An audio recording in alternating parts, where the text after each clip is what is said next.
그래서 자유의 개념, 아까는 뭐 제가 참 이 책을 직접 좀 보시고 사실 다른 책에서 보시면 좋은데 이 좀 뭐 너무 이론적이라서 간략하게만 이렇게 구자와 생각하는 것들을 설명하기 위해서 말씀을 드리면 이제 자유라고 하는 것이 서구에서는 영국에서부터 귀족들이 왕의 어떤 일방적인 과세, 자기 재산을 침해하는 것에 대해서 재산을 지키기 위한 그런 전투, 거기에서 마그나 카르타라고 하는 것이 만들어지고, 그 다음 종교개혁이라는 걸 통해서 신앙과 양심의 자유라는 것이 생기고, 시민혁명을 통해서는 절대 왕정, 왕과 어떤 귀족으로부터 정치적인 자유를 얻을 권리, 이런 식으로 이제 개개의 권리 차원에서 하나씩 이제 자유라고 하는 권리도 이렇게 성립되어 왔고요.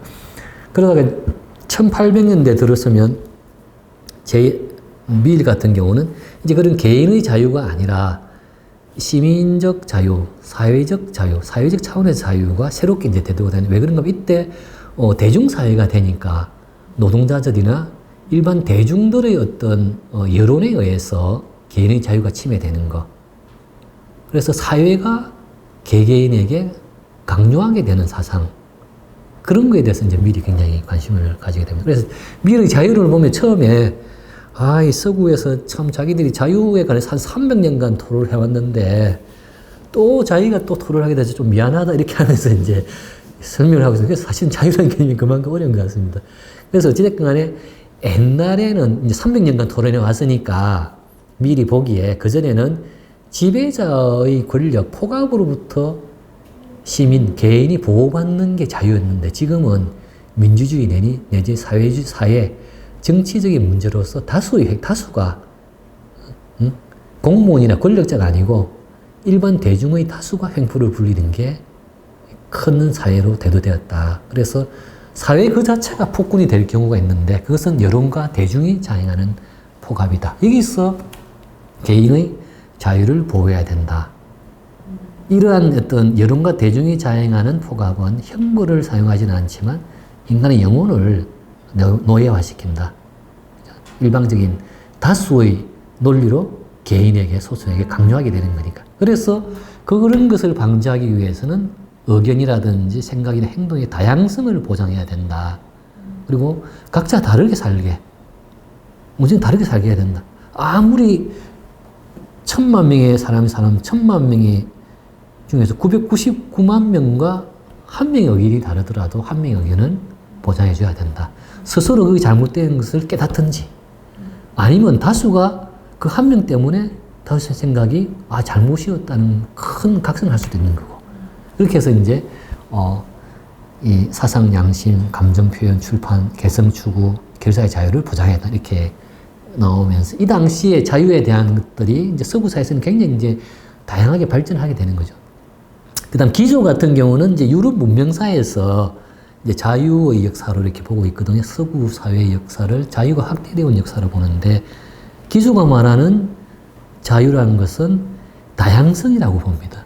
그래서 고대 문명은 단일성이 있다. 싱귤레리티에 있고 근대 문명은 다이버시티, 다양성이 있다. 그래서 서구 사회라는 것이 그 당시에 그렇게 자유로운 사회가 될 수 있었던 것은 여러 가지 왕이 있고 귀족이 있고 상공인들이 있고 평민들이 있지만 어느 한 계층도 다른 전체 계층을 일방적으로 지배할 만큼 힘이 강하지 않았고 또 어느 사상이더라도 어느 하나가 다른 것을 일방적으로 지배할 만큼 강하지 않았고 종교도 가톨릭과 이 개신교가 이렇게 서로 각자의 물론 이제 전쟁이라는 큰 그런 이제 희생을 치렀지만 그 과정을 통해서 각자가 공존할 수 있는 그런 방향으로 왔던 거죠. 그래서 그런 다양성들이 이 공존을 통해서 보장이 되면서 서구 사회는 자유가 생겼다 이렇게 보거든요. 그래서 후쿠자와가 이 문명론 개략을 쓸 때 이야기하는 자유는 이런 차원에서 자유를 이렇게 받아들이게 됩니다. 자기가 봤던 책들이 기조와 밀책을 이렇게 본 거니까. 그래서 그냥 개인 권리, 재산권이라든지 어떤 특정한 정치적인 권리 이런 게 아니고 일본 사회가 봉건 사회에서 벗어나서 문명사로 가기 위해서는 전체 사회 구성 원리 이런 것들이 이 다양성을 기초로 형성돼야 된다. 그래서 이제 그 전제에서 개별적인 자유까지 이야기하고 있습니다. 그래서 메이지 초기에는 이제 참 이 번역을 한 게 굉장히 이제 참 중요한 게 많은데요. 후쿠자 유키치가 1866년부터 서양 사정에서 75년까지 한 뭐 10년 가까이 되잖아요. 근데 이제 지금은 우리가 추상적인 용어든 각종 서구의 영어를 번역한 걸 쓰고 있지만 이 당시에는 하나도 없었잖아요. 그냥 프리덤 리버티를 어떻게 할 거지, 라이츠 골드를 어떻게 할 건지, 수사의 어디 사회를 어떻게 할 건지 하나도 없으니 그걸 다 그때부터 만드는 거거든요. 근데 그거 만드는 게 가령 제가 번역을 해서 요거는 이렇게 자유라고 쓰자 했다고 자유가 되는 게 아니고, 나는 자유라 쓰는데 다른 사람은 지유라고 쓸 수 있잖아요. 아니 뭐 유자라고 쓸 수도 있고 예를 들자면, 그러면 그거 가지고 계속 오래도 경쟁을 하는 거예요. 그러다가 어느 계기에서 요게 더 좋구나, 그렇게 해서 정착이 돼가는. 근데 길게는 몇십 년에 걸쳐서 오늘날 우리가 쓰는 단어로 정착되는 것도 있고, 어떤 건 한 10년 만에 정착되는 것도 있고. 자유란 말은 제이스 밀의 자유론을 나카무라 마사오라는 사람이 자유질이라고 하는 책으로 번역을 하면서 이제 정착을 하게 됩니다. 근데 초창기에는 중국에서 원래 쓰던 자주, 자전, 임의, 자덕 뭐 이런 걸로 했었고요. 근데 자유란 말은 있었는데 이제 메이지 시기 초기에 자유란 말은 굉장히 부정적인 의미로 자기 마음대로라는 뜻으로 해서 뭐 술 먹고 막 뭐 노상방뇨를 한다든지, 뭐 엎어서 자고 있는 걸로 깨우면 내 자유인데 네가 왜 깨우냐든지 뭐 그런 식으로. 그래서 이제 이 자유란 말은 그 부정적인 의미가 강했기 때문에 처음에 자유란 말은 이렇게 정착돼도 일반 대중들까지 퍼지기는 이제 많은 시간이 걸렸다고 그러고요.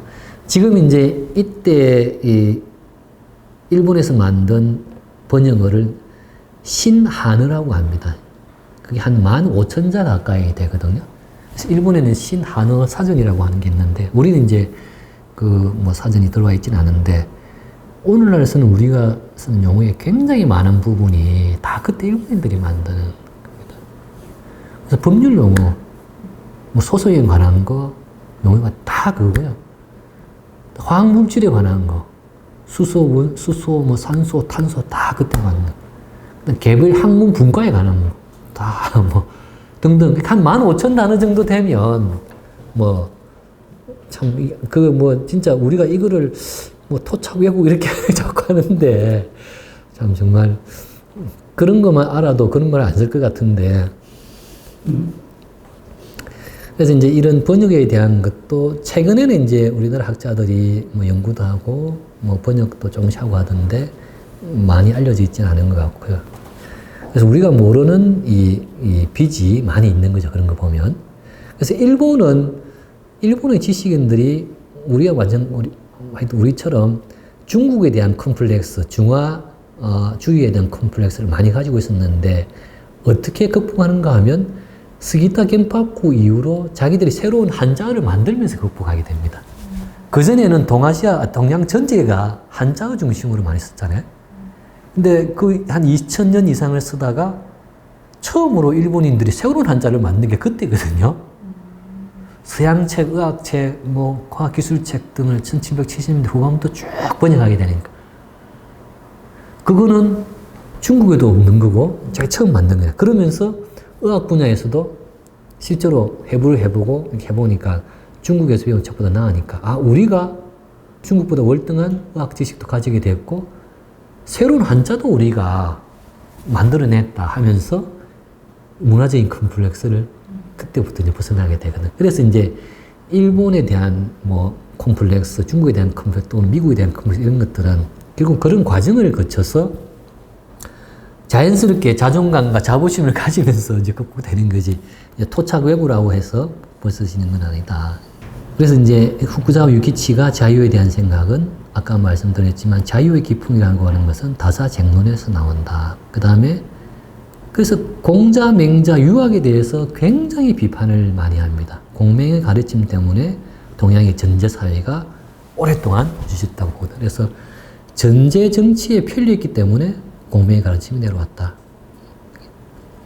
그것은 이제 이 중국을 비판하면서 또는 일본을 비판하면서 같이 하게 됩니다. 근데 중국 같은 경우는 춘추 전국시대 제외하면은 춘추 전국시대는 정말 온갖 사상과 온갖 사람들이 막 겨루던 시대니까 그때는 자유가 있었고 그 뒤로는 종교적인 권위와 현실의 권력이 왕이라고 하는 황제라는 것에서 합쳐져 있었기 때문에 그것이 사회를 지배한 것까지 뿐만이 아니고 일반 사람들의 생각까지 지배해서 견해가 단일화된 거다. 그 견해 단일화된 게 결국은 유학으로 해서 된 거다. 이렇게 보는 거다. 그래서 반면에 일본의 경우는 후쿠자와 유키치는 일본은 그나마 좀 다행인 게 천황이라고 하는 종교적인 권위를 가지고 있는 사람이 교토에 있었고 현실적인 권력을 가진 막부는 에도에 따로 있었기 때문에 이 지존의 권위, 지존의 지위와 지강의 힘, 종교적 권위와 현실적 권력이 분리되어 있었다. 그래서 그나마 일본은 숨쉴 틈이 좀 있었다. 이렇게 설명을 합니다. 그래서 분서 갱류 같은 경우도 그냥 공자, 맹자가 그 가르침이 미워서 그런 게 아니고 이 자유로운 토론과 논쟁이 벌어지는 것. 모든 이슬 논쟁을 금지하려고 했던 거다. 왜냐하면 그런 논쟁이 자꾸 생기면 사람들 사이에 자유가 생기고 그러다 보면 전제 정치에 방해가 된다. 이렇게 이제 후쿠자와가 해석을 하고 있습니다. 그래서 그런 것들이 보면 이제 다양성을 전제로 하는 서구 문명 사회에 관한 어떤 자유의 생각들을 후쿠자와도 받아들여서 하고 있는 거죠. 예. 그래서 후쿠자와 유키치는 개인의 개별적인 권리를 넘어서 서구 문명의 근본 가치로 자유의 가치를 재인식했던 사람이다. 그 다음 공화를 이렇게 보시면요. 이제 후쿠자와가 공화라고 직접적인 말은 안 쓰고 있습니다. 딱 한 번 이제 공화정, 선거로 대표 뽑는 체제, 서구 사회생 설명하면서 쓰고 있는데, 내용적으로 보면 이 공화를 어떻게 설명하면 권력 편중의 반대되는 의미로 이 공화라고 설명합니다. 그 다음 인민의 품행이 굉장히 비굴해져 있다. 왜냐하면 신분사회에서 하층민들, 그 다음 농민과 상인들은 사무라이 신분에 대해서 자연스럽게 비굴하게 하는 습성들이 수백 년 동안, 700년 동안 몸에 배어서 비굴함이 일본 인민의 악패다. 일본 문명의 악패다.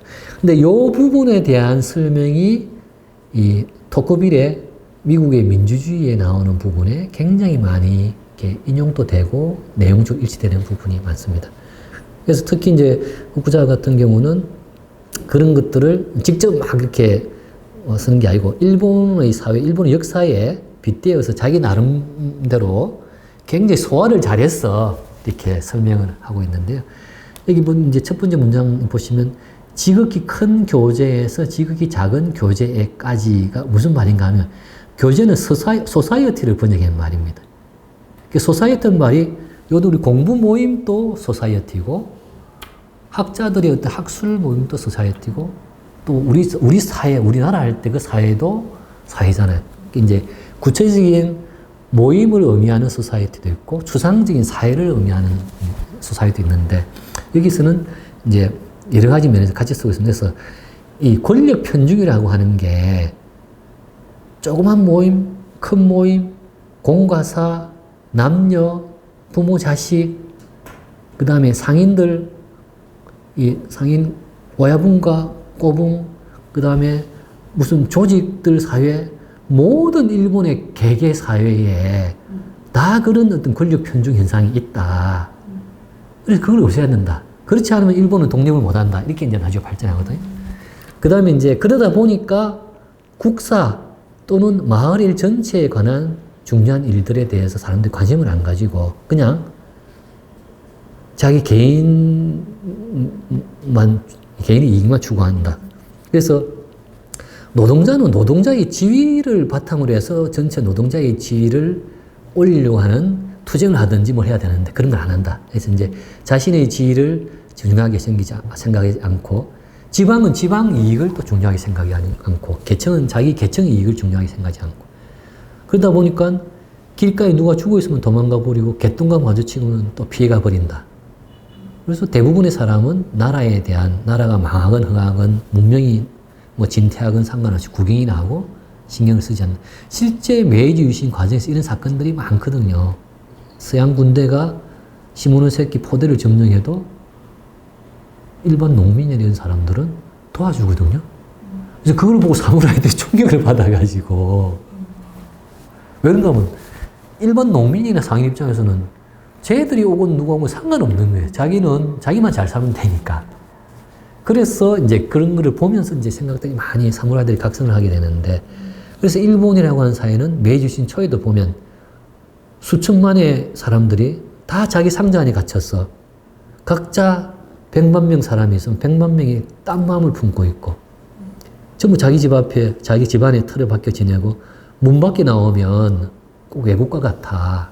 이제 이게 국가적인 문제, 사회적인 문제에 대해서 관심 없이 다 이제 분열되어 있는 게, 그게 신분사회, 그리고 신분사회에서 비굴함이 몸에 배어 있고, 전체 공동의 문제에 대해서 외면하게 된 습성 때문에 그래요. 그래서 이런 권력 편중의 병폐를 잡지 못하면 국가도 불가능하고 근대적인 국민도 불가능하다. 정부든 인민이든 학자든 관리든 따지지 말고 묻지 말고 힘 내지 권력이라고 부를 수 있는 것은 모두 제한해야 한다. 이게 이제 굉장히 이제 핵심적인 거예요. 이게 이제 내용적으로 보면 저는 이제 이게 토쿠빌이 말하는 공화주의의 내용과 굉장히 이제 유사하고 있기 때문에 저는 이거를 이제 공화라고 제가 해석해서 그렇게 이제 이야기를 하는 겁니다. 그래서 전제의 방지, 권력 편중의 방지, 그리고 시민의 독립성, 시민의 적극적인 정치 참여, 이런 것들을 이제 이 권력 편중이라는 말을 통해서 하기 때문에 이것이 공화의 핵심이고, 그래서 저는 후쿠자와가 이런 걸 통해서 자유와 함께 문명사회의 구성 원리로서 공화에 대해서도 설명하고 있다. 그것이 그 당시 문명의 과제다. 이렇게 보고 있습니다. 그 다음 후쿠자와 유키치 또 하나 중요한 것은 독립자존인데요. 이것은 앞에 자유와 공화는 문명의 문제고, 독립자존은 당면한 일본이 그 당시 1875년대에 당면한 문제.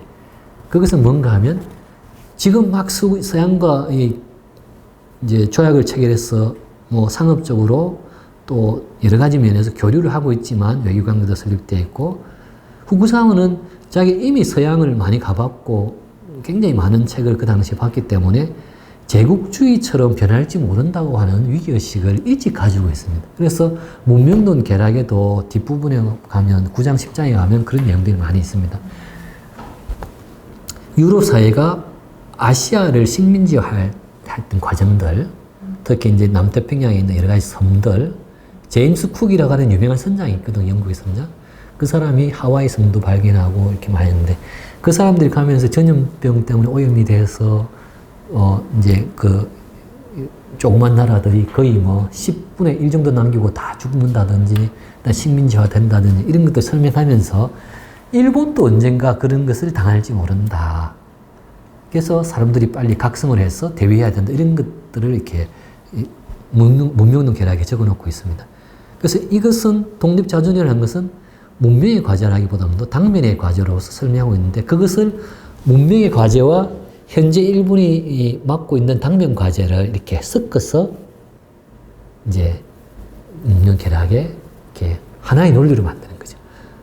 뭔가 당면의 과제를 해결하기 위해서는 빨리 문명해야 한다.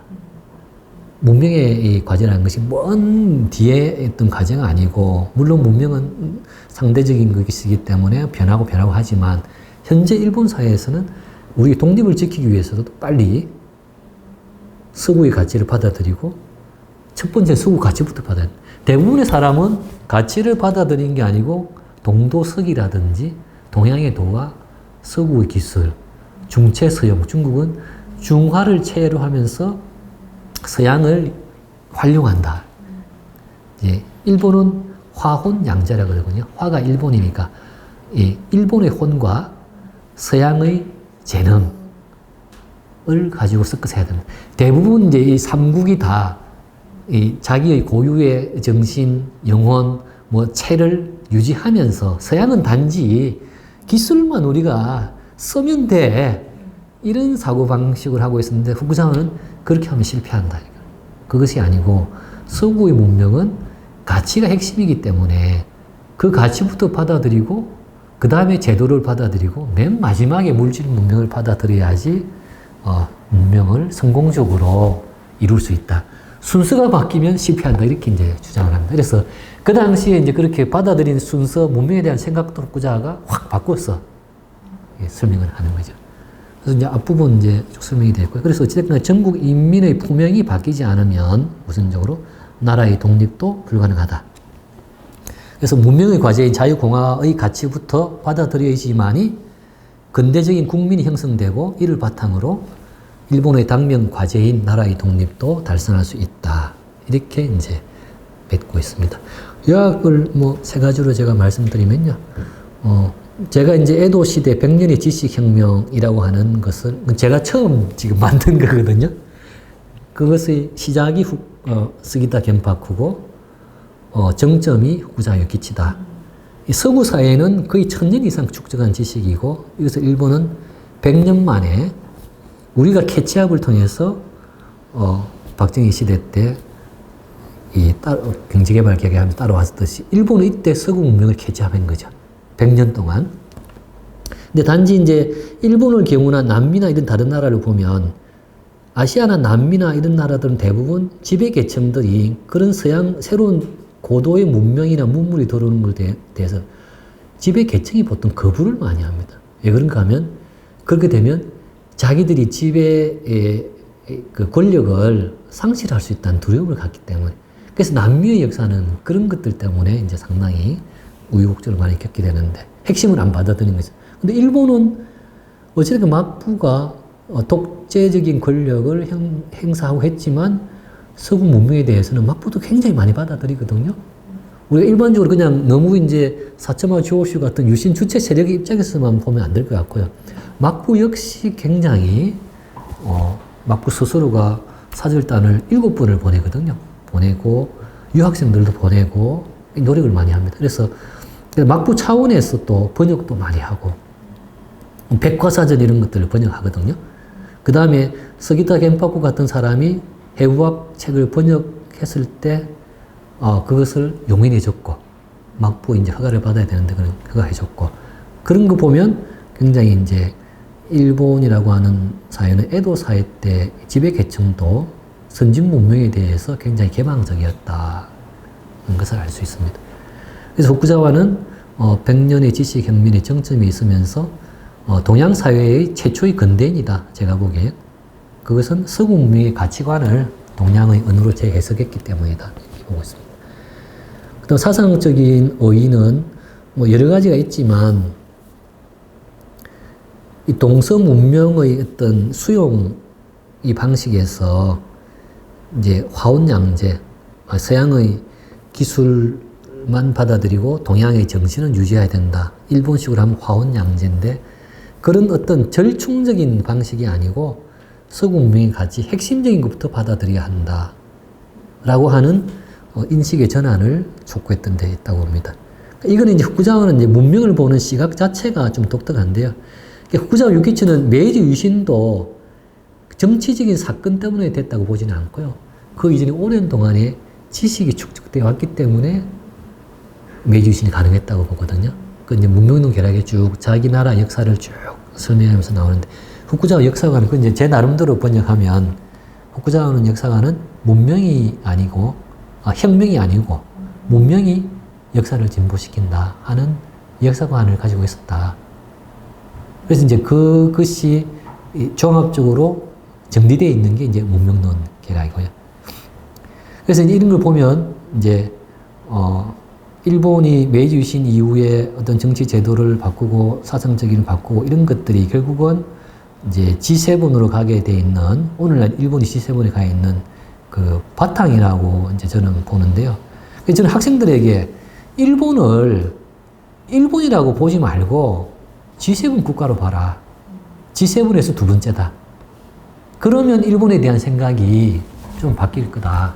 왜 자꾸 일본을 한일 관계에서만 보냐. 일본은 G7을 리드해 나가는 국가 중에 하나인데 그러면 좀 더 일본에 대해서 이해도 하게 되고 일본이나 G7에 대해서 부족한 게 뭔가 하는 것을 우리가 알게 되고 가령 일본을 배우자 하는 것보다 G7을 배우자 이러면 거부감이 덜 하잖아요.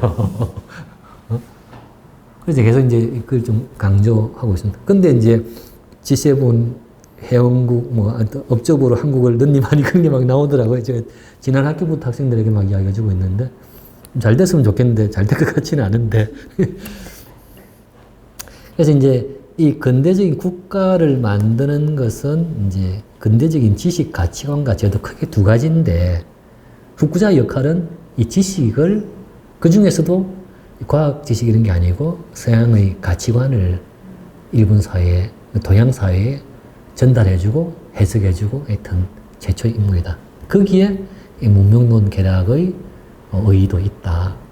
그래서 이제 이거는 사실은 우리나라도 사실 그 부분이 굉장히 좀 부족하다고 보거든요. 요즘. 그러니까 우리는 이 구한말에서 강점과 독재 시대로 거쳐서 사실은 1980년대 후반 88 올림픽 이후 정도 되었어. 비로소 이제 권리와 자유 이런 거에 대해서 본격적으로 생각을 하게 됐는데. 근데 그게 이미 이제 자유주의 시대는 한참 전에 가버렸고, 그러다 보니까 자유주의 시대의 어떤 문제의식을 가지고 보는 게 아니고, 이미 그 뒤에 사회주의 사회 또는 이제 사회민주주의 사회 또는 뭐 굉장히 뒤에 이미 뭐 복지사회 이 관점에서 이제 보니까 개인의 어떤 신앙의 자유, 어떤 양심의 자유, 학문의 자유 이런 거에 대해서 사실은 그건 오랜 전쟁을 통해서 뭐 수백 수천만 명이 죽으면서 이제 사실은 지킨 건데 그런 게 굉장히 적은 것 같더라고요. 가령 박유화 선생 같은 경우도 그런 사건이 일어나면 내용이 옳고 그르고를 떠나서 학자의 책을 가지고 재판을 한다? 아, 그거는 문명사에서 말이 안 되는 짓이죠. 그게 이제 드레피스 사건과 같은 건데, 그러면 전국에 있는 일본 관련 선생뿐만이 아니고, 다른 모든 선생들이 내용을 떠나서 학자의 이제 생각과 이 책을 법원에 맡기는 것은 말이 안 된다. 그건 학문의 세계에서 평가를 해서 해야 되는 거지. 그래야 되는 건데, 안 그러잖아요, 이게. 그런 거 보면 굉장히 어떤 그 인간의 자유, 개인의 자유에 대해서 부족한 것 같아요. 그래서 문명론 개략 같은 경우 저는 오히려 그런 면에서는 지금 시점에서도 굉장히 의미가 있지 않을까 이렇게 생각하고요. 이제 뭐 다음 주에 책이 나올 것 같은데 나오면 많이 봐주시면 감사드리겠습니다. 오늘 뭐 강의 여기서 마치도록 하겠습니다. 감사합니다.